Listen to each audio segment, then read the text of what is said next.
வணக்கம் வந்தனம் மக்களே, இது தமிழச்சி குரல், உங்களில் ஒரு குரல். இந்த காணொலியில் நீங்கள் பார்க்க போகிற சிறுகதை என்னுயிர் நீதானே. ஹீரோயினி கல்யாணத்துக்கு முன்னாடியே ஒருத்தரை லவ் பண்ணியிருக்காங்க. அந்த லவ்வால் அவங்க மேரேஜ் லைஃப்பில் என்ன வாழ்க்கையில் நடக்க போகுது அப்படிங்கிறது இந்த கதையில் பார்க்கலாம். வாங்க காணொலிக்குள்ளே போகலாம்.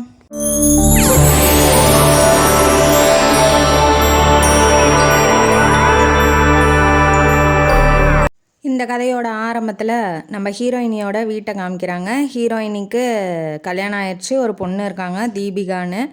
அவங்க ஹஸ்பண்ட் பேர் நரேந்திரன், அவர் தான் ஹீரோ. அவர் என்ன பண்ணுறாரு, பிஸ்னஸ் பண்ணுறாரு, பெரிய பிஸ்னஸ் மேனு. அவர் இப்போ ப்ராஜெக்ட் விஷயமா வெளிநாட்டுக்கு போயிருக்காப்புல. அதனால் இவங்க ரெண்டு பேரும் மிஸ் பண்ணுறாங்க. பொண்ணு ரொம்ப மிஸ் பண்ணுறா அப்பாவை. அப்பா இருந்தால் விளையாடி இருப்பார், எனக்கு ரொம்ப போர் அடிக்குதுமா, டெய்லி இந்த டாய்ஸை வச்சு வச்சு விளாட்றது, அப்பா சீக்கிரம் வர சொல்லுங்கம்மான்னு அம்மா எப்போதும் போல் வீட்டில் ஃபேமிலியில் நடக்கும் இல்லையா, அந்த மாதிரி நடந்துகிட்ருக்கு. அவள் என்ன அவளுக்கு இப்போ வாழ்க்கையில் கஷ்டங்கிறதே இல்லை. நல்ல அன்பான ஹஸ்பண்டு, ரொம்ப பாசமாக இருப்பாப்புல ஒய்ஃப் மேலே. அழகான குழந்த, அந்த குழந்தையும் ரொம்ப கொஞ்சம் வருஷமாக குழந்த இல்லாமல் இவங்க ரெண்டு பேரும் ட்ரீட்மெண்ட் பண்ணி தான் பிறந்திருக்கு அந்த குழந்த. அதனால் அவங்க ரெண்டு பேருக்கும் ரொம்ப சந்தோஷம். ஓகே, நமக்குன்னு ஒரு குழந்த இருக்குது அப்படின்னு சொல்லிட்டு, குழந்தையும் இருக்குது, ஹஸ்பண்டும் அன்பாக இருக்கார்.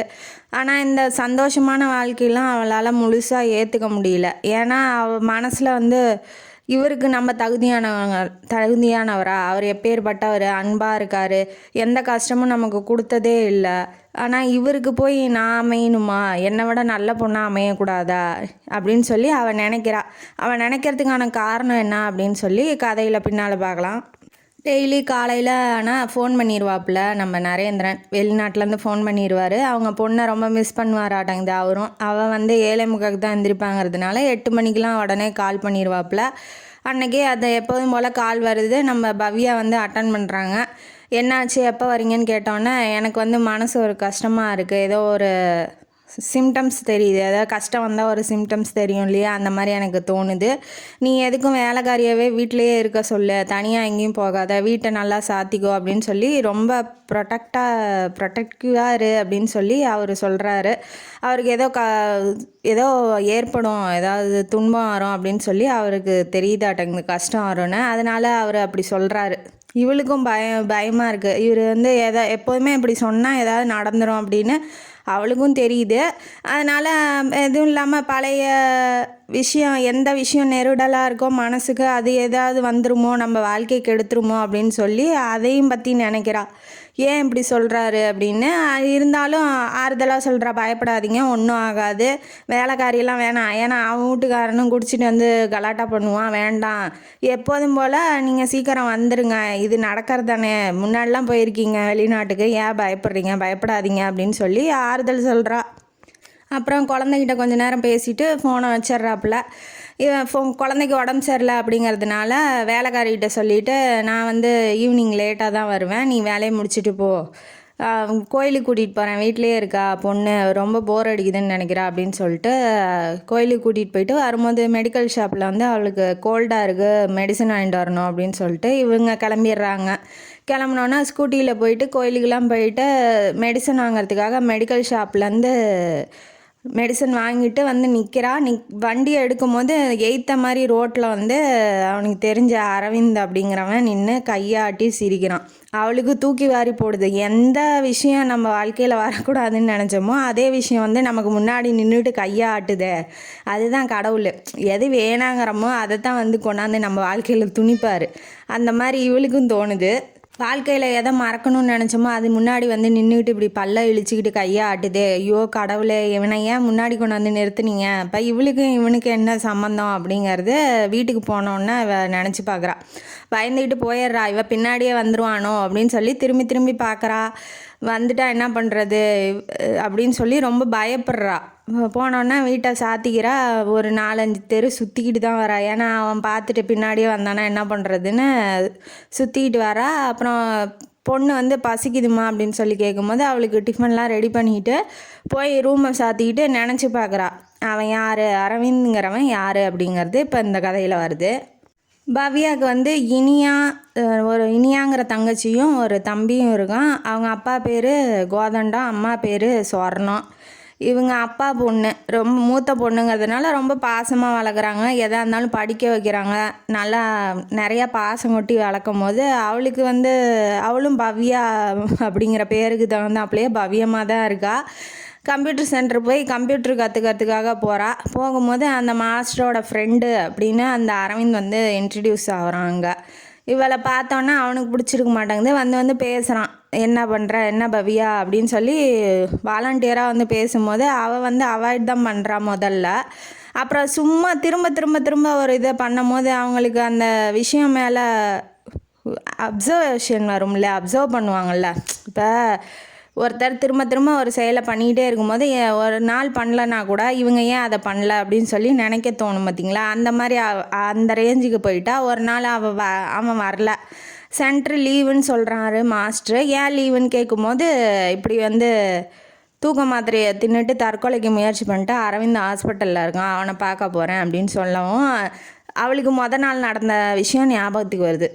அவன் ஒரு மஞ்சள் கலர் ரோஸ் எடுத்துகிட்டு வந்து வச்சுட்டு அவள் பக்கத்தில் இந்த மாதிரி நான் உன்னை ரொம்ப விரும்புகிறேன், நீ என்னை விரும்புனீன்னா இந்த ரோஸை வச்சுக்கிட்டு வெளியில் வா, இல்லைன்னா நான் இந்த உலகத்தில் உயிரோடையே இருக்க மாட்டேன் அப்படின்னு சொல்லி அவன் சொன்னது ஞாபகம் வருது. இவளுக்கு என்னன்னா இவள் ஆல்ரெடி நல்லவ இல்லையா, அதனால் அவன் என்ன நினைக்கிறா, நம்மளால தான் அவன் போய் இப்போ தற்கொலை பண்ணிக்கிறதுக்கு முயற்சி பண்ணிட்டான், நம்மளால் ஒரு உயிர் போகணுமா, நம்மளும் வந்து லவ் பண்ணுறோம் இல்லையா, அப்போ தொடர்ந்து சொல்லிக்கிட்டே இருக்கான், லவ் பண்ணுறாங்கிறான், நீ இப்படி இருக்கா அப்படி இருக்கன்னு வர்ணிக்கிறான். அதெல்லாம் பார்த்து பார்த்து அந்த பொண்ணுக்கும் லவ் ஆயிடுச்சு. அதனால் முதல்ல வந்து நல்லவனா கெட்டவனான்னு முதல்ல அப்சர்வ் பண்ணுங்கள், அதுக்கப்புறமா லவ் பண்ணுங்கள். ஏன்னா வந்து சொல்கிறான், வந்து நம்மளை அப்ரோச் பண்ணுறாங்கிறதுக்காகவே லவ் பண்ணக்கூடாது இல்லையா. சரி, நம்ம கதைக்கு வருவோம். இப்போ என்னாச்சு, சரி நம்ம லவ்வை சொல்லிடலான்னு சொல்லிட்டு ஒரு 2 நாள் கழித்து அவன் வந்து சென்டருக்கு வர்றதை பார்த்துட்டு இவளும் போய் சிரிச்சுக்கிட்டே போய் சொல்லிடுறா, சரி ஓகே நானும் லவ் பண்ணுறேன் அப்படின்னு சொல்லிட்டு லவ்வை வந்து வளர்க்குறாங்க. பார்க்கு பீச்சு தேட்டர்லாம் போய் வளர்க்குறாங்க. லவ் வளர்ந்தோடனே இவங்க வீட்டில் என்ன பண்ணுறாங்க, மாப்பிள்ளை பார்க்க ஆரம்பிக்கிறாங்க. மாப்பிள்ளை பார்த்து நிச்சயம் ஆகிட்டு சாப்பிட்டுட்டுலாம் போயிட்டாங்க. அப்பாட்ட சொல்லலாம் அப்படின்னா அவளுக்கு பயமாக இருக்குது, ஏதாவது சொல்லி நினச்சிருவாங்களோ இல்லை, ஏன்னா பொண்ணை பாசமாக வளர்க்குறாங்க. இப்போ அதில் ஏதாவது அப்பா கஷ்டப்படுவாரோ இல்லை ஏதாவது அசம்பாவிதம் நடந்துருமோ அப்படின்னு சொல்லி அவள் பயப்படுறா. உடனே வந்து நம்ம அரவிந்துக்கிட்ட சொல்லிடுறா, இந்த மாதிரி மாப்பிள்ளையெல்லாம் பார்த்துட்டாங்க, நிச்சயம்லாம் பண்ணிட்டாங்க, என்ன பண்ணுறதுன்னு சொல்லி அழுகும் போது அவன் என்ன சொல்கிறான், நீ வந்து பொட்டி படுக்கையெல்லாம் எடுத்துகிட்டு வந்துரு, கொஞ்சமாக துணியை பேக் பண்ணிட்டு வந்துரு, நாம் எங்கேயாவது போய் கல்யாணம் பண்ணிக்கிட்டு வாழ்ந்துடலாம். வாழ்ந்தோடனே அவங்களுக்கு ஒரு பேரனோ பேத்தியோ பிறந்தோடனே அவங்களே வந்து நம்மளை அக்செப்ட் பண்ணிக்குவாங்க, ஏற்றுக்குவாங்க அப்படின்னு சொன்னோடனே இவளும் காதலிக்கிறா. இப்போ சரி நம்புறா அவனை, காதல்ங்கிறது புனிதமானது அப்படின்னு சொல்லி அவளுக்கு தோணுது. ஆனால் இவன் எப்பேற்பட்டவன்னு இவளுக்கு தெரியல. நம்பி பெட்டி படுகையெல்லாம் எடுத்துக்கிட்டு கழுத்தில் நகையோட 1000 ரூபா பணத்தோட வெளியில் வந்துடுறா. ஆட்டோ பிடிச்சி இவன் இருக்க அப்பார்ட்மெண்ட்டுக்கு வந்தோடனே இவன் வந்து சொல்கிறான், சரி நீ கவலைப்படாத, நம்ம இப்போ கிளம்பி போயிடலாம், இரு நான் வந்து குளிச்சுட்டு வந்துடுறேன், நீ ரெடியாயிரு அப்படின்னு சொல்லிட்டு பெட்டி படுக்கை அவனும் ரெடி பண்ணி வச்சுருக்கான். இப்போ இவன் உக்காந்துட்டு இருக்கான், அவன் பாத்ரூமுக்கு போயிட்டானா. இப்போ அவனோட ஃபோன் ரிங் ஆகுது, பெட்டு மேலே இருக்குது, ஃபோன் ரிங் ஆகுது. ரிங் ஆனோடனே இவன் ஆன் பண்ணுறா. ஆன் பண்ணோன்னே அவன் ஃப்ரெண்டாட்டங்குது, அரவிந்தோட ஃப்ரெண்டாட்டங்குது. அவன் என்ன சொல்கிறான், என்ன மாப்பிள்ள எப்படியோ ஒரு டிக்கெட்டை பிடிச்சிட்டியாட்டங்குது, எப்போதும் போல் தாலி கட்டுற மாதிரி நாடகம் ஆடிட்டு 1 மாதம் வச்சு வாழ்ந்துட்டு சேட்டுக்கிட்ட விற்றுருவதானே, சரி ஓகே நான் எல்லாம் இங்கே ரெடி பண்ணிவிட்டேன், நீ சீக்கிரம் கூட்டிகிட்டு வான்னு சொல்லி அவன் ஃப்ரெண்டு அவனே பேசிட்டு அவனே ஃபோனை கட் பண்ணிடுறான். இதை கேட்டோன்னே இவளுக்கு தூக்கி வாரி படுது, என்னடா இப்படி அப்பா அம்மா பேச்சை கேட்காம ஓடி வந்தோம், அப்பா எப்படி நம்மளை பார்த்துக்கிட்டாரு, அவருக்கு துரோகம் பண்ணிட்டு வந்ததுனால நம்ம வாழ்க்கையை இப்படி சீரழிக்க அவன் ரெடியாக இருக்கானேன்னு தூக்கி வாரி போட்டுருச்சு. இப்போ இவங்க ஏற்கனவே பல பொண்ணுங்கள்லாம் கூட்டிகிட்டு போய் இந்த மாதிரி பண்ணியிருக்கிறதுனால இவளுக்கு இன்னும் கொஞ்சம் டென்ஷன் ஆயிடுச்சு. அதுவும் இல்லாமல் அந்த இடத்த விட்டு இப்போ தப்பிக்கணுங்கிற ரேஞ்சுக்கு அவள் வந்துட்டா. அவனுக்கு சந்தேகம் வராமல் அவன் வெளியில் வந்தோடனே இவ கோபமாக இருக்கிறா. அங்கே இருக்கிற அந்த டேபிள் மேலே இந்த ஃப்ளாஸ்க் மாதிரி வச்சு பூச்செடிலாம் வச்சுருப்பாங்க இல்லையா, அதை வந்து கையில் எடுத்துக்கிறா. எத்தனை பொண்ணுங்க வாழ்க்கையை சீரழிக்கிறதுக்காக நீ இப்படி காதலுங்கிற பேரில் நாடகம் ஆடுற அப்படின்னு சொல்லி கோவத்தோடு பேசும்போது, ஓ உனக்கெல்லாம் தெரிஞ்சிருச்சா, இப்போ தான் தெரியணுமா, இது கொஞ்சம் நேரம் கழித்து தெரிஞ்சிருக்க கூடாதா அப்படின்னு சொல்லி அவன் சிரிச்சுக்கிட்டே பதில் சொல்லவும் இவளுக்கு ரொம்ப கோவம் வந்துருச்சு. ஏன்டா என்னை பார்த்தா உனக்கு எப்படா தெரியுது, உனக்கு காதலுங்கிறது தான் உனக்கு கிடச்சிச்சா, இப்படி புனிதமானதை கொண்டு போய் எத்தனை பொண்ணுங்க வாழ்க்கையை சீரழிச்சிருக்க அப்படின்னு சொல்லி தலையிலே ஒரு அடி அடிக்கிறா. 2-3 அடி அடித்ததுக்கப்புறம் அவனுக்கு மண்டையை பொழந்து ரத்தம் ஊற்றுறத பார்த்துட்டு அப்படியே சாவிடான்னு சொல்லிட்டு விட்டுட்டு வந்துடுறா. வரும்போது இவன் என்ன பண்ணிடுறான், ஃபோன் அடித்து அவன் ஃப்ரெண்ட்ஸுக்கெல்லாம் சொன்னோன்னா ஃப்ரெண்டுங்கள்லாம் துரத்துறானுங்க அவளை பவ்யாவை துரத்துறானுங்க. அப்புறம் ஒரு சேரியில் போய் ஒளிஞ்சிக்கிறா, ஒரு ஊர் மாதிரி இருக்குது, அதில் போய் ஒளிஞ்சிக்கிட்டோன்னா இவங்கெல்லாம் போனதுக்கப்புறம் வீட்டுக்கு வந்துட்டு நடந்த உண்மையெல்லாம் சொல்கிறா. இந்த மாதிரி போனேன், ஏமாற்றிட்டான், நான் எந்த கலங்கமும் இல்லாமல் தான்ப்பா வந்திருக்கேன். அவர் என்ன சொல்கிறாரு, உன்னால் இப்போ நடக்க இருந்த பொண்ணு பார்க்க வந்தாங்க, மாப்பிள்ளை வீட்டார் வரும்போது நீங்கள் இல்லை, நீங்கள் ஓடி போயிட்டேன்னு சொல்லி தெரியவும் அவங்க அதுவும் இல்லாமல் 4 இடத்துல விசாரிச்சுருக்காங்க, நீ பார்க்கு பீச்செல்லாம் போனதெல்லாம் தெரிஞ்சிருக்கு அவங்களுக்கு. இப்போ நீ இன்னுமேட்டு கலங்கம் இல்லாமல் வந்தால் கூட யாரும் நம்ப மாட்டாங்க, நான் வளர்த்ததுக்கு எனக்கு துரோகம் பண்ணிட்டேன் அப்படின்னு சொல்லி அவங்க அப்பா ரொம்ப வேதனைப்படுறாரு. என்னை மன்னிச்சிருங்கப்பா, நீங்கள் என்னை அடிங்க திட்டுங்க என்ன வேணாலும் பண்ணுங்கள், நான் செஞ்சது தப்பை நான் தண்டனை ஏற்றுக்கிறேன் அப்படின்னு சொல்லி அவளுக்கும் அவர் அப்புறம் அதுக்கப்புறம் பேசுறதில்ல அதிகமாக. ஒரு 10-15 மாப்பிள்ளை வந்து பார்க்குறாங்க. இந்த நியூஸ் தெரிஞ்ச உடனே ஒன்றும் கல்யாணம் ஆகலை. கடைசியாக நம்ம நரேந்திரன் வர்றாரு. வந்தோடனே பொண்ணை பிடிச்சிருக்குன்னு சொன்னவாட்டி இவளுக்கு என்னன்னா பயம் வந்துருச்சு. இவர் ஏன் பிடிக்கணும்னு சொல்லணும், நம்ம வாழ்க்கை பூரா மாப்பிள்ளை பார்த்துக்கிட்டே இருக்கட்டும், பிடிக்காமல் போகட்டும் தானே நினச்சோம், இவர் ஏன் பிடிக்கணும்னு சொல்லணும், இப்போ நம்ம கல்யாணம் ஆகலைன்னா நம்ம தங்கச்சிக்கும் ஆகாது, என்ன பண்ணுறது அப்படின்னு சொல்லி அவளுக்கு கஷ்டமாக தான் இருக்குது. இருந்தாலும் என்ன பண்ணுறது, அவருக்கு பிடிச்சிருக்குங்கிறார்ல, அதனால் கல்யாணம் பண்ணிக்கிட்டா. கல்யாணம் பண்ணோன்னா இப்போ ஒழுங்காக வாழ்ந்துக்கிட்டு இருக்கா. இவன் வாழ்க்கையில் இப்போ இதுதான் அந்த அரவிந்தோட கதை. இப்போ அவனை நினச்சிக்கிட்டு இப்படி நம்ம போய் ஒருத்தனை லவ் பண்ணி ஏமாற்றிட்டோம், இவருக்கு கரெக்டான பொண்ணு நல்ல பொண்ணாக வந்திருக்கணும், நம்ம வந்தது தப்பு அப்படின்னு சொல்லி அவள் இன்னொருத்தனை லவ் பண்ணதே பெரிய தப்பாக நினச்சிக்கிட்டு அப்படி சந்தோஷமாக அவளால் வாழ முடியல, இவரை ஏமாத்துறமோ. ஏன்னா அவங்க அம்மா சொல்லியிருப்பாங்க கல்யாணத்தப்போ, நீ போய் சொல்லாத எதையும், நீ இனிமேட்டு புது திவ்யா, நீ கல்யாணம் ஆக போகிற, திவ்யா இல்லை பவ்யா, புது பவ்யா, நீ எதையும் பழசெல்லாம் போட்டு கிளறி அவர் மனசையும் கஷ்டப்படுத்தாதான், நீயும் கஷ்டப்படாத, இப்போ எப்படி வாழ்றியோ நல்லா சந்தோஷமாக வாழு அப்படின்னு சொல்லி அவங்க அம்மா சொல்லியிருப்பாங்க. அதனால் பழசு எதுவும் அவர்கிட்ட சொல்லாமல் இருக்கமே, நம்ம மேலே தப்பாயிருமோ அப்படின்னு சொல்லி நினைக்கிறா. இப்போ இவனை பார்த்தோன்னா அந்த பயம் இன்னும் கொஞ்சம் அதிகமாகிடுது. மறுநாள் கதவு தட்டுற சத்தம் கேட்குது. கதவை திறக்கும் போது பாப்பா ஸ்கூலுக்கு போயிட்டா. கதவை திறக்கும் போது தான் தெரியுது அந்த அரவிந்துன்னு. திறந்த வீட்டில் நாய் பூந்த மாதிரி உள்ளே பூந்து உக்காந்துக்கிறான். உட்காந்துக்கிட்டு சோஃபா மேலே உட்காந்துக்கிட்டு, என்ன ரொம்ப நாள் ஆச்சு உன்னை பார்த்து, எப்படி இருக்க, நான் எப்போ லவ் பண்ணும் போது பார்த்தனோ அப்படியே இருக்கியே அப்படின்னு சொல்லி அவன் வர்ணிக்கும் போது இவளுக்கு காண்டாகுது. என்ன தைரியம் தான் ஏதோ ஒன்று பூந்து உள்ளே உட்கார்ற மாதிரி நீ உட்காந்துருப்பான், உனக்கு எவ்வளோடா திமிரு இருக்கும், எந்திரா முன்ன வெளியில் போடான்னு சொல்கிறா. அவன் என்னங்கிறான், நீ ஒரு நாள் எனக்கோசரம் டைம் ஸ்பெண்ட் பண்ணு, இல்லை அரை மணி நேரமாக ஸ்பெண்ட் நான் தான் உன் இமேஜை காப்பாற்றிக்க முடியும், இல்லைன்னா உன் இமேஜை டேமேஜ் பண்ணிடுவேன், உன் புருஷங்கிட்ட கண்டதெல்லாம் சொல்லுவேன், உங்கள் வீட்டில் இருக்க உன் தெருவையே நாரடிப்பேன் அப்படின்னு சொல்லி இவன் பிளாக்மெயில் பண்ணுறான். அவளுக்கு என்ன பண்ணுறதுனே ஒன்றுமே புரியல. அப்படியே அமைதியாக நிற்கிறா. சரி நான் வரேன், உங்கள் வீட்டுக்கார் வீட்டில் இல்லைல்ல, காது வச்ச மாதிரி இந்த விஷயத்த முடிச்சுக்கலாம், நீ என்ன சொல்கிற யோசிச்சு சொல்லு, நான் நாளைக்கு வரேன்னு சொல்லிட்டு இவன் போயிட்டான். இவளுக்கு தூக்கமே வரல. அப்பாட்ட சொல்லலாமா, அப்பா ஏற்கனவே கோவத்தில் இருக்கார், இவர்கிட்ட சொன்னால் என்ன ஒளிய வச்சுருக்கேன்னு சொல்லி ஹஸ்பண்டு கேட்பாரோ அப்படின்னு சொல்லி நினைக்கிறா. இது இவர்கிட்டையும் சொல்ல முடியல, நம்ம என்ன தான் பண்ணுறது, குடிச்சிட்டு விஷத்தை வாங்கி குடிச்சிட்டு சாகலாம் அப்படின்னாலும் குழந்த இருக்குது, குழந்தைக்கு அம்மாவோட அன்பு வேணும் இல்லையா, அதனால் அதுக்கு என்னடா பண்ணுறதுன்னு ரொம்ப யோசிக்கிறா. 2ல் ஒரு முடிவு பண்ணிக்கிட்டு மறுநாள் சீக்கிரமாக எழுந்திரிச்சு சாமியெல்லாம் கும்பிட்டுட்டு சாமி மேலே பாரத்தை போட்டுட்டு நடக்கிறது நடக்கட்டும் அப்படின்னு சொல்லி குழந்தைய ஸ்கூலுக்கு கிளப்பி விட்றா.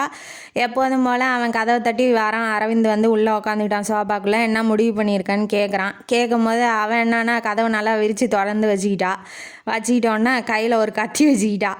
வச்சுக்கிட்டு ஏன்டா ராஸ்கல், உனக்கு எவ்வளோ திமிரு இருந்தால் என்னையே பிளாக்மெயில் பண்ணுவேன். காதலித்து பல கல்யாணம் ஆகாத பொண்ணுங்கள்லாம் அவங்க வாழ்க்கையை கெடுத்தது மட்டும் இல்லாமல் இப்போ கல்யாணம் ஆன என் வாழ்க்கையும் கெடுக்கலான்னு வந்திருக்கியா அப்படின்னு சொல்லி குத்துறதுக்கு போகிறா. பத்திரகாளி மாதிரி ஆயிட்டா. எவ்வளோ திமிரு இருக்குண்டா உனக்கு. உன்னை கொலை பண்ணிட்டு நான் ஜெயிலுக்கு போனாலும் போவேனே ஒழிஞ்சு உன் ஆசைக்கெல்லாம் நான் இணங்க மாட்டேன்டா. எவ்வளோ திமிரு இருந்தா நீ வந்து இப்படி கேட்ப எங்கள் வீட்டுக்காரர் ஊரில் இல்லாதப்ப அப்படின்னு சொல்லி குத்துறதுக்கு போகிறான். அவன் தடுக்க போகும்போது கையிலேயே கிழிச்சிட்டு திரும்ப குத்துறதுக்கு போகும்போது நீ உன்னை விடமாட்டேன்டா, உன்னை சாகடிக்காமல் விட மாட்டேன்டா அப்படின்னு சொல்லிகிட்டே போனதுக்கப்புறம் பின்னாடியிலேருந்து ஒரு சவுண்ட் வருது. நீ அவனை விட்டு நான் பார்த்துக்கிறேன் அப்படின்னு சொல்கிறாங்க. யாருன்னு இவ திரும்பி பார்க்கும்போது தான் தெரியுது அவன் புருஷன் நரேந்திரன் வந்துட்டான். வந்ததுக்கப்புறம் இவளுக்கு ஒன்றுமே புரியல. இவர் தப்பாக நினச்சிக்குவாரோ. இவ எந்த தப்பும் பண்ணல, லவ் தான் பண்ணியிருக்கா. இருந்தாலும் பயப்படுறா. சரி நம்ம மேலே இவன் 1க்கு 2 போட்டு விட்ருவானோ ஹஸ்பண்டுக்கிட்ட, அவர் வந்து அதை நம்பிடுவாரோ அப்படின்னு சொல்லி இவன் நினைக்கிறா. அதுக்கப்புறம் இவன் தப்பிச்சு இங்கே பாருங்கள் சார், அது நினச்ச மாதிரியே அவன்கிட்ட போய் வத்தி வைக்க போனான். இவன் இங்கே பாருங்கள் சார், நான் முன்னாடியே லவ் பண்ணியிருக்கோம், எல்லாமே எங்களுக்குள்ளே முடிஞ்சிருச்சு, உங்களை ஏமாற்றி கல்யாணம் பண்ணியிருக்கா, இப்படி வந்து என்னை கூப்பிட்ருக்கா நீங்கள் இல்லாதப்ப. இவன் மேலேயே எல்லா தப்பின்னு சொல்கிறான் அவன். உடனே சட்டையை பிடிச்சி 4 அப்புறாப்புல அப்பி, உனக்கு எவ்வளோ திமிருந்தான் நான் இல்லாதப்ப என் ஒய்ஃப் வந்து பிளாக்மெயில் பண்ணியிருப்ப, வீட்டுக்கு வர்ற அளவுக்கு உனக்கு துணிச்சலா, வாடா கமிஷனர் ஆஃபீஸுக்கு போகலான்னு சொல்லி இழுக்கிறாரு. அடின்னு அடிக்கிறாரு. அவரு பவ்யாக்கா பார்க்கறதுக்கு சந்தோஷமாக இருக்கு. அப்பா ஒரு வேலையாக நம்ம வீட்டுக்காரர் நம்மளை நம்புறாரு அப்படின்னு சொல்லி அவள் சந்தோஷப்படுறா. அடுத்தது இவன் என்ன பண்ணுறான், விடுங்க சார் நான் தெரியாமல் செஞ்சிட்டேன், விட்டுருங்க என்னை மன்னிச்சிருங்க, இன்னொரு வாட்டி இந்த தெரு வழியாவோ இந்த வீட்டு பக்கமோ நான் உன்னை பார்த்தேன், அவ்வளோதான், வேறு எந்த பொண்ணாவது உன்னால் வந்து கெட்டுச்சு அப்படின்னு சொல்லி நான் கேள்விப்பட்டேன், நீ அவ்வளோதான்டா அப்படின்னு சொல்லும் போது சொல்லிகிட்டு இருக்கும்போதே அவன் வந்து கையை எடுத்து விட்டு ஓட ஆரம்பிச்சிட்டான். உடனே வந்து நம்ம பவ்யாட்ட பேசுகிறாரு. பயந்துக்காத, ஒன்றும் இல்லை, நான் இருக்கேன், நீ ஏன் பயந்துக்கிற, உங்கள் அப்பா வந்து கல்யாணத்துக்கு முன்னாடியே எல்லா விஷயத்தையும் என்கிட்ட சொல்லிட்டாரு, எனக்கு தெரியும் அப்படின்னு அவர் சொன்னதுக்கப்புறம் தான் தெரியுது. என்னை மன்னிச்சிருங்க, நான் சொன்னால் நீங்கள் என்னை விட்டு போயிடுவீங்களோ, நம்ம குழந்தைக்கு அப்பா இல்லாமல் ஆயிருமோ அப்படின்னு சொல்லி நான் பயந்துக்கிட்டேன், அதனால தான் நான் உங்கள்கிட்ட எதுவும் சொல்லலை, என்னை மன்னிச்சிருங்க அப்படின்னு சொல்லி காலில் விழுந்து மன்னிப்பு கேட்குறா. அதனால் ஒன்றும் இல்லை, காதலுங்கிறது எல்லாத்துக்கும் வர்றது தான், அது வந்து கரெக்டான ஆள்கிட்ட வரணும். இப்போ தப்பாக போய் காதலிக்கிறோன்னு சொல்லிட்டு இப்போ அவளுக்கு அந்த ஃபோன் வந்ததுனால தப்பிச்சுக்கிட்டா, இல்லைன்னா என்ன ஆகும் வாழ்க்கை. அதனால் நல்லா பேசுகிறாங்க, பழகுறாங்க, நல்லா நம்மளை வர்ணிக்கிறாங்க, நம்ம பின்னாடியே வராங்க, அதுக்காக வந்து லவ் பண்ணாதீங்க. லவ் பண்ணுறதா இருந்தால் உண்மையாக பண்ணுங்க அப்படிங்கிறது இந்த கதையிலேருந்து நம்மளுக்கு தெரிய வருது. இந்த கதையும் காணொலியும் உங்களுக்கு பிடிச்சிருந்தா லைக் பண்ணுங்கள், ஷேர் பண்ணுங்கள், சப்ஸ்கிரைப் பண்ணுங்கள், கமெண்ட் பாக்ஸில் கமெண்ட் பண்ணுங்கள். நன்றி மக்களே.